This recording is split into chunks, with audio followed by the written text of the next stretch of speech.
नमस्कार. मी शिरीष भास्कर गुणे, राहणार राहुरी, जिल्हा अहमदनगर. माझी गजानन महाराजांवर श्रद्धा आहे.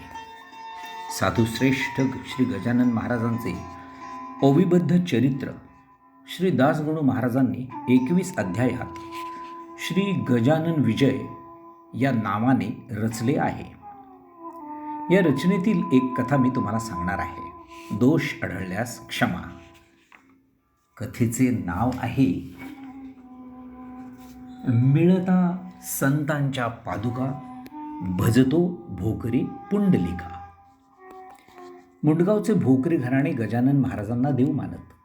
पुंडलिक भोकरे व त्याचे वडील उकिरडा भोकरे हे दोघेही शेगावची वारी करत असत.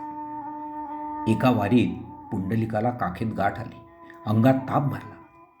ही प्लेग रोगाची लक्षणे होती. प्लेग हा रोग युरोपातून भारतात आला होता. या रोगात काखेत किंवा जांघेत एक गाठ येते आणि ती दुखते, शुद्ध हरपत असे. उकिरडा म्हणाले, बाळा पुंडलिका, ही वारी थांबूया का आपण? पुंडलिक म्हणे, कसे बसे जाऊ शेगावासी, अन्यथा माझे शेव तरी घेऊन जा शेगावी, पण पायी वारी करूच. जय गजानन. अखेर ते शेगावी मठात येताच संत गजानन महाराजांना स्थिती कळली. त्यांनी माव केली एक, आपलीच काख हाताने दाबली हो. त्यावेळी पुंडलिकाला थोडे बरे वाटू लागले. महाराजांनी ख्रिस्ती मिशनरी डॉक्टर लोबो हिला निरोप दिला. येशू ख्रिस्ताची भक्त असलेली लोबो गजानन महाराजांचेही ऐकत असे हो. तिने औषधोपचार केला आणि मग पुंडलिकाला बरे वाटले. तो घरी परतला. भक्त पुंडलिक एकदा मुंडगावी असताना भागाबाई नावाची महिला त्याला म्हणाली, अरे आपण अंजनगावी जाऊन केकाजीला गुरु करू. तुझा ताप बरा झाला म्हणून त्या गजानन महाराजाला गुरु मानतोस? कानमंत्र घेऊनच गुरु करता येतो बरं. गजानन हा कसला गुरु? गणगण गणात बोते, गणगण गणात बोते असे काहीतरी म्हणतो, कोणाकडेही जेवतो. असा कधी का गुरु असतो? उद्या सकाळी मी येते, आपण जाऊ अंजनगावला. या भागाबाईला सतत गुरु बदलण्याची सवय होती. दंभाचा बाजार मांडला होता सुद्धा. भोकरे पुंडलिक तिला म्हणाला, भागे, उद्याचे उद्या पाहू, तू ये सकाळी. दिवसभर काम करून रात्री तो झोपला. पहाटे 3 प्रहरी स्वप्नात एक दिगंबर मूर्ती आली. निरखून पाहता त्याला गजानन महाराज भासले. स्वतः गजानन महाराज बोलले, रे पुंडलिका, कानात काही बोलला म्हणजे का गुरु झाला? कानात मंत्र देणे म्हणजेच गुरु करणे, हेच जर मानत असशील तर कान कर इकडे. गण गण. संत गजानन महाराज गणगण म्हणाले आणि पुन्हा त्याला विचारते झाले, पुंडलिका, अजून काही इच्छा आहे का? माग, म्हणशील ते देईन. पुंडलिक आनंदून म्हणाला, महाराज, तुमच्या चरण पादुका द्या मला, मी पूजा करत जाईन. गजानन महाराज म्हणाले, बरे, उद्या 2 प्रहर दिवसा येता पादुकांची पूजा कर. ह्या मी दिधल्या घेई तुला. तेवढ्यात सकाळी भागाबाई आली आणि म्हणाली, चल चल चल पुंडलिका, वेळ होईल, आपल्याला जायचंय. पुंडलिक तिला म्हणाला, मी एकदा गुरु केला, तोच माझा संत गजानन गुरु. तू जा, मी नाही येत.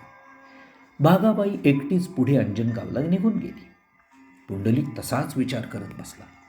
त्याच विचारात मग्न असताना स्नान, पूजा, भोजन सगळं झालं. मनात मात्र एकच विचार की 2 प्रहरी पूजा कर असे समर्थ म्हणाले म्हणजे काय? नव्या पादुका करून पूजा करावी की काय? पण मी तर त्यांच्या पदीच्या मागितल्या होत्या, तेव्हा नव्या घ्याव्या कशास? इकडे शेगावात नाट्य घडत होते. त्याचे झाले असे की 2 दिवसापूर्वी शेगावी आलेला झामसिंग राजपूत गजाननांचे दर्शन घेऊन परत मुंडगावी जाण्यास निघाला होता. त्यावेळी संत गजानन महाराज बाळाभाऊंना म्हणाले, ह्या पादुका पुंडलिकासी द्याया देई याच्या पाशी. समर्थांची आज्ञा म्हणून बाळाभाऊंनी झामसिंग राजपुताला सांगितले, अहो भोकरे जो का पुंडलिक तुमच्या गावी असे हो, त्याला ह्या पादुका द्या. त्याला ह्या पादुका पूजेसाठी हव्या आहेत. झामसिंग राजपुतांनी त्या पादुका आनंदाने घेतल्या. झामसिंग राजपूत जेव्हा मुंडगावी पोहोचला तेव्हा गावाच्या वेसेत पुंडलिक भोकरे त्यांना विचारता झाला, संत गजानन महाराजांनी मला देण्यासाठी काही प्रसाद पाठवला आहे का? झामसिंग राजपुताला आश्चर्य वाटले. झामसिंगाने पुंडलिकाला आपल्या घरी आणले. खोदून खोदून विचारले, रे पुंडलिका, तू असे का विचारले? बरं एवढंच नाही तर काही प्रसाद पाठवला आहे का महाराजांनी, असंही कसा म्हणालास? पुंडलिक भोकरे याने स्वप्नाची सगळी हकीकत सांगितली. तेव्हा झामसिंगाची भ्रांती नष्ट झाली. त्याने लगेच पादुका काढल्या आणि पुंडलिकाच्या हाती दिल्या. दोघांच्याही डोळ्यातून आनंदाश्रू वाहू लागले.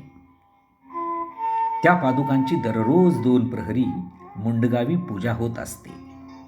पहा श्रोते खरे संत, सांभाळीती आपुले भक्त, आडमार्गाने किंचित जाऊन देती तयाला. गणगण गणात बोती, गणगण गणात बोती, गणगण गणात बोती, गणगण गणात बोती, गणगण गणात बोती, गणगण गणात बोती, गणगण गणात बोती, गणगण गणात बोती, गणगण गणात बोती, गणगण गणात बोती, गणगण गणात बोती, गणगण गणात बोती.